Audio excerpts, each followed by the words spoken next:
segundo grado. Tecnología. ¿Me lo explicas con dibujos?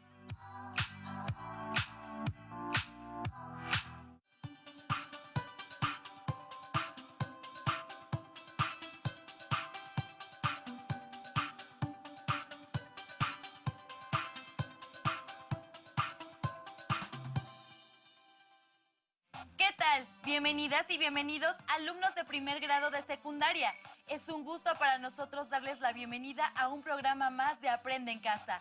Esta es una propuesta para acercarlos a los contenidos de la asignatura de tecnología. Antes de entrar en materia, queremos recordarles que ahora que estamos en nuestras casas, es una excelente oportunidad para practicar el aprendizaje colaborativo con nuestros familiares, lo que nos permitirá reforzar todo lo que aprendamos día a día y comprobar que para llegar al conocimiento hay muchos caminos. También es importante que fomentemos y hagamos un esfuerzo para ser pacientes y tolerantes. Para lograr esto es fundamental tener empatía con quienes nos rodean. Esto es ponerse en los zapatos de los otros y no hacer lo que no queremos que nos hagan. Muy bien, ahora sí, vayamos al tema en cuestión. Como hemos visto, la tecnología se encuentra presente en la mayoría de los ámbitos de la vida que nos rodea, ya sea como usuarios, creadores o innovadores de la misma. Cabe mencionar que la tecnología en la educación básica se organiza en algunos campos tecnológicos que son agropecuarios y pesqueros, de alimentos, de producción, de construcción, así como de la información y la comunicación, de la recreación y, por supuesto, de la salud. Recuerda que la asignatura de tecnología permite relacionar todo lo que estudian en la escuela, como matemáticas, lengua materna español, geografía o historia, y contribuyen a que desarrollen sus saberes, les den sentido y les permitan comprender cómo todo el conocimiento se interconecta para el desarrollo tecnológico que conocemos y del cual, estamos seguros, ustedes son participantes innovadores y creativos. Bienvenidos a Cocina de Autor. El día de hoy, en el Café de las Musas, hablaremos sobre la importancia del vocabulario técnico. Para ello invitamos a la condesa Ada Lovelace, matemática y escritora británica que trabajó con la máquina calculadora mecánica, considerada como la primera programadora de ordenadores. Es un placer estar con ustedes. También nos acompaña el médico de la antigua Grecia, Hipócrates, reconocido como el padre de la medicina. Gracias por la invitación. Quédense con nosotros para descubrir lo que nuestros invitados tienen que decirnos sobre la importancia del vocabulario técnico. El lenguaje científico-técnico es un conjunto de variedades lingüísticas indispensable para la transmisión de conocimientos en un determinado campo de la ciencia y de la técnica. En el español hacemos uso de distintas formas de lenguaje. En el lenguaje coloquial podemos emplear palabras como órale o chale. En el formal usamos frases como le ruego me confirme. En el lenguaje propio de determinados deportes, como el del béisbol, por ejemplo, utilizamos palabras como base, cuadrangular, doblete o curva para describir distintos componentes o momentos del juego. Y en el lenguaje científico-técnico empleamos un vocabulario en función del campo de conocimiento que estemos tratando.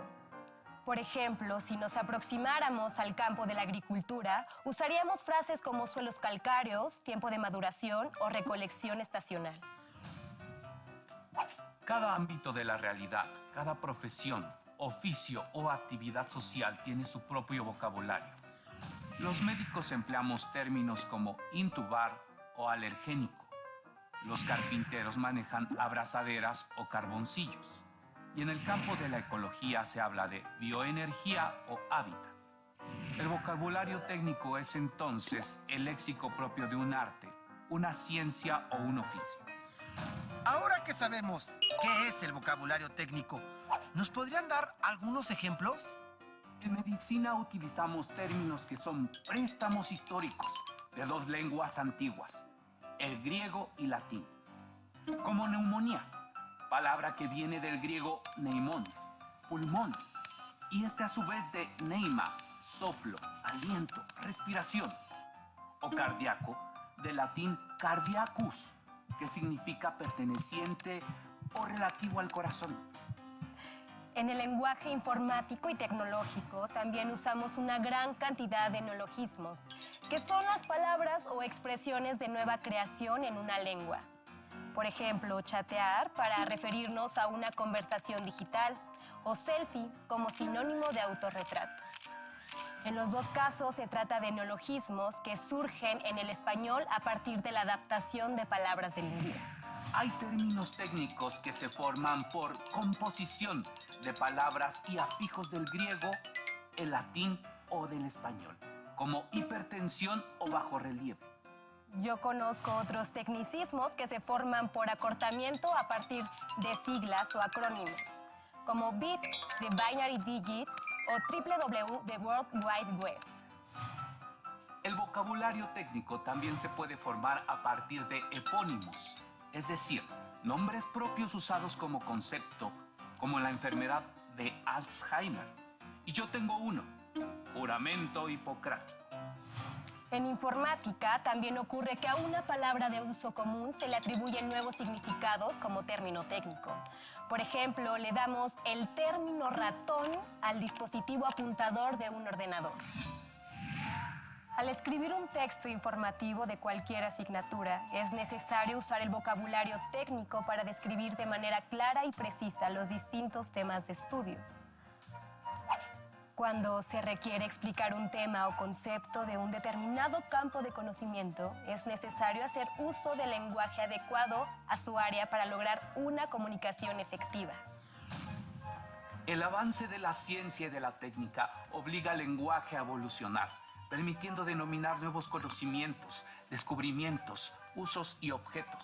El vocabulario técnico es un instrumento para ampliar nuestros conocimientos sobre distintas disciplinas. Muchas gracias, Hipócrates y Eda Lovelace. Este fue su programa Cocina de Autor. ¡Hasta la próxima!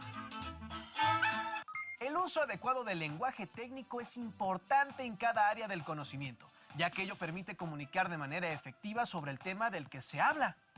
Dos ejemplos de ello son los siguientes. El término cámara puede referirse a un equipo tecnológico que sirve para registrar imágenes estáticas o en movimiento. O bien, en la construcción se refiere a un espacio reservado de uso privado o restringido.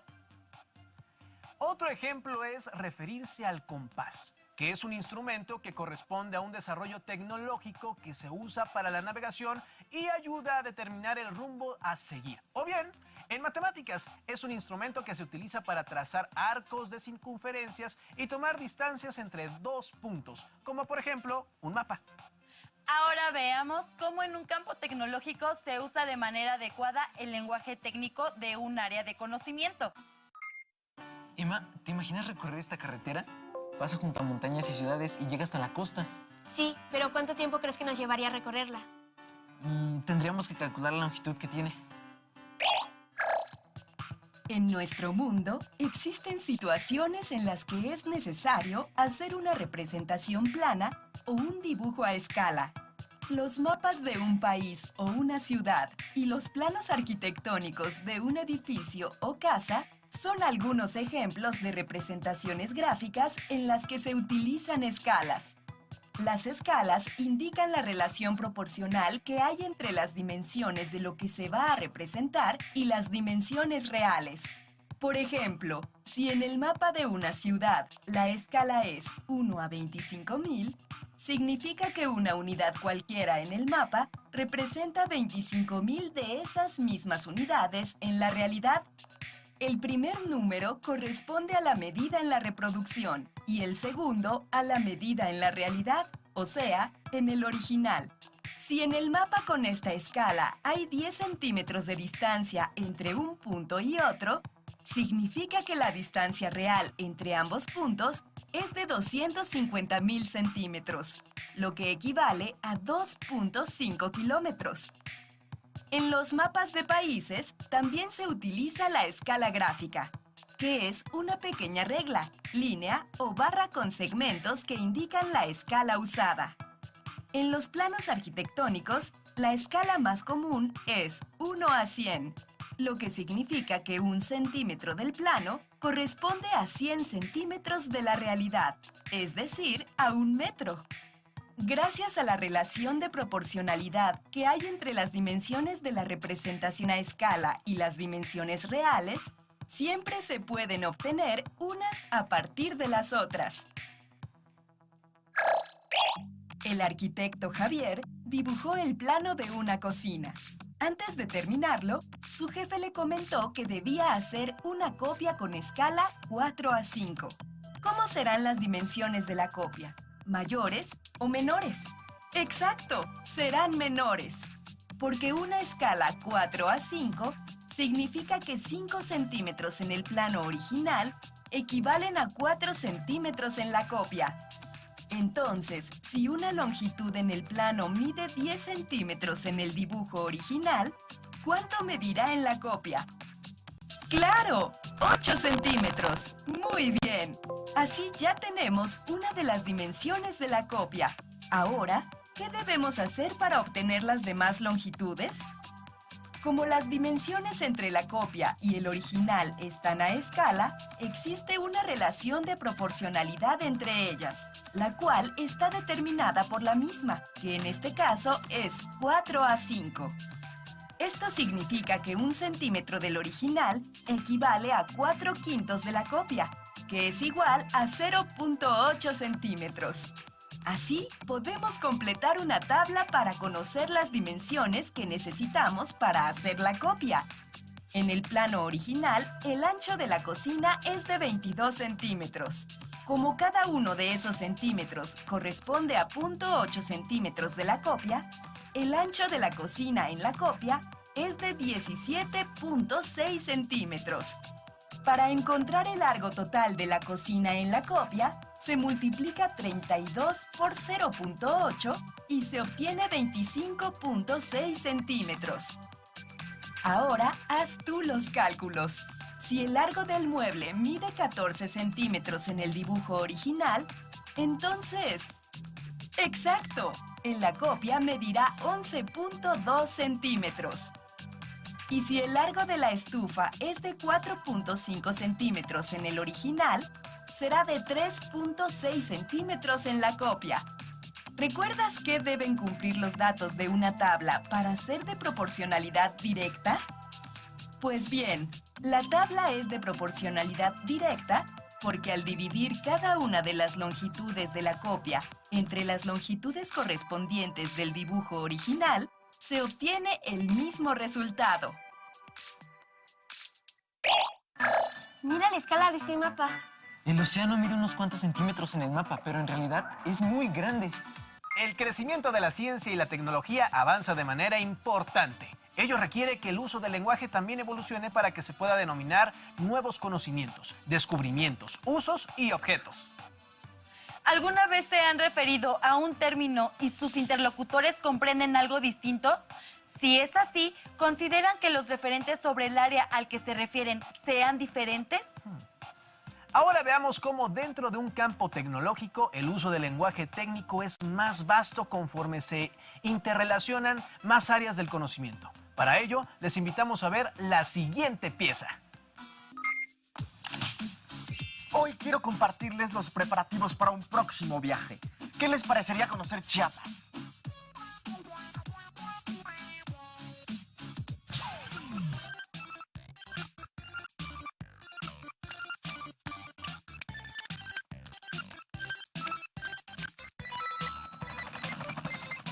Conseguí este mapa para ver los lugares de interés y otros datos. Pero ya no recuerdo qué significan los elementos del mapa. Así no podré identificar con exactitud la información. Mejor le pido ayuda a Tlali. Hola, Edmundo. Hola, Tlali. Necesito tu ayuda para no perderme lo mejor de Chiapas. No recuerdo con exactitud cómo interpretar los elementos de los mapas. No te preocupes, con esto te acordarás. Un mapa no solo se lee, también se interpreta. Por eso contiene elementos que ayudan a las personas a analizarlo de manera correcta. El título, por ejemplo, indica el lugar y el tema representados, es decir, la información que contiene sobre dicho lugar. La proyección con que fue realizado el mapa se refiere al recurso matemático con que se redujo la deformación de la Tierra al representarla en él. Puede ser cilíndrica, cónica o azimutal. Generalmente, las proyecciones llevan el nombre de su creador. En este caso, se trata de una proyección cilíndrica llamada proyección Robinson. La escala, por su parte, indica cuánto se redujo la superficie real en el mapa, lo que permite calcular en él la distancia entre dos puntos. Los puntos cardinales se señalan mediante la rosa de los vientos y el norte con la meridiana. Ambas dan la orientación. Las coordenadas geográficas son la retícula de paralelos y meridianos. Ayudan a ubicar cualquier lugar dentro del mapa al señalar su latitud y longitud. La leyenda o simbología muestra el significado de los símbolos, figuras o colores usados en el mapa. Permite entender la información que se representa en él. Hay 3 tipos de símbolos en los mapas: lineales, puntuales y areales. Los lineales indican vías de comunicación, límites entre territorios o líneas que unen puntos de igual valor. Por ejemplo, temperatura, precipitación o altitud. Los puntuales generalmente son figuras geométricas que localizan con exactitud lugares o elementos geográficos como ciudades o montañas. Y los areales o de extensión usan colores o texturas para señalar la distribución o extensión de algún proceso en el espacio geográfico. Por ejemplo, la superficie de cada país, los cuerpos de agua o los campos de cultivo. Y por último, la fuente señala la institución o dependencia de la cual se obtuvo la información para elaborar el mapa o el autor que lo realizó. Ahora sí, ya recordé todos los elementos de los mapas. Déjame interpretarlos en el mío. El título me dice que el lugar representado es Chiapas. En cuanto al tema, que se trata de una carta geográfica, es decir, de un mapa general. La orientación está indicada por la rosa de los vientos.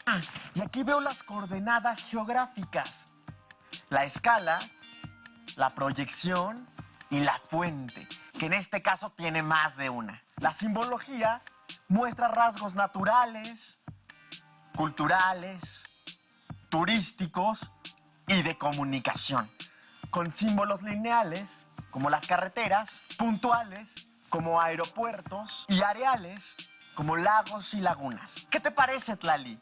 Que tienes un mapa con los elementos necesarios para que prepares un viaje inolvidable a Chiapas. Sí, además de que podré interpretar cualquier otro mapa que me interese según los elementos que contenga. Gracias, Tlali. De nada, Edmundo. Busquen un mapa de su estado y cuéntenme qué indican sus elementos acerca del lugar. Gracias por acompañarnos. Nos vemos en el camino. Es impresionante cómo el desarrollo tecnológico para la generación de mapas implica un extenso conocimiento de distintas áreas para reconocer lugares, distancias, formas de ubicación y demás aspectos que puede tener un mapa. ¿Encuentran relación en los aspectos que tiene un mapa con las asignaturas que estudian en la escuela, como las matemáticas, lengua materna español, geografía, entre otras? ¿Consideran que el uso de las tecnologías afecta el medio ambiente? ¿Es posible que ustedes puedan contribuir a mejorar el medio ambiente si se usan de mejor manera las distintas tecnologías? Para reforzar lo aprendido, compartir es lo mejor, y por ello les invitamos a que pidan a sus familias que identifiquen qué tipos de tecnologías tienen en casa y a su alrededor. Juntos y con paciencia podrán analizar cómo las utilizan y, si es posible, mejorar su uso para contribuir al cuidado del medio ambiente y su entorno. ¿Qué les pareció lo que aprendieron? Es importante reforzar lo aprendido buscando información en algún libro que tengan a la mano. Otra manera de reafirmar nuestros conocimientos es leyendo o platicando con familiares sobre lo que se aprendió. También será muy útil hacerse las siguientes preguntas. ¿Qué tanto sabían de lo que se trató en el programa? ¿Por qué es importante conocerlo? ¿Cómo podrían profundizar en lo que se vio en clase y compartir su investigación? Ha sido un gusto contar con su compañía en este programa. No olviden que durante estos días ser paciente y compartir sus aprendizajes son acciones fundamentales para un mayor conocimiento. Nos vemos pronto en una emisión más de Aprende en Casa. ¡Hasta luego!